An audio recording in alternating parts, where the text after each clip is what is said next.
പണ്ടൊരു പഴഞ്ചൊല്ലുണ്ടല്ലോ, ഇടി വെട്ടിയവന്റെ തലയെ പാമ്പ് പിടിച്ചെന്ന്. ഇപ്പൊ ചൈനയുടെ അവസ്ഥ ഏതാ?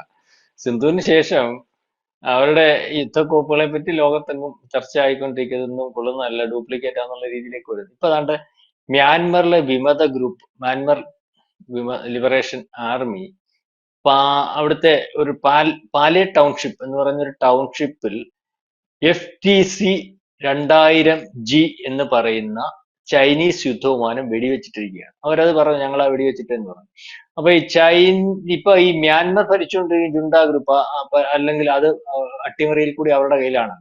അതിനുവേണ്ടി ചൈനയാണെന്ന് സഹായിച്ചത്. അപ്പൊ ഈ മ്യാൻമർ ബോർഡറുകളിൽ, അല്ലെങ്കിൽ മ്യാൻമർ ഔദ്യോഗിക ഭാഗമായി ഇപ്പൊ ഭരിച്ചുകൊണ്ടിരിക്കുന്ന ഗവൺമെന്റുമായിട്ട് ബന്ധപ്പെട്ട് ചില കാര്യങ്ങളും അവിടെ ചില നീക്കുപോക്കുകളും ഒക്കെ നടത്തിക്കൊണ്ടിരിക്കുന്ന മ്യാൻമർ അകത്ത് കയറി ചില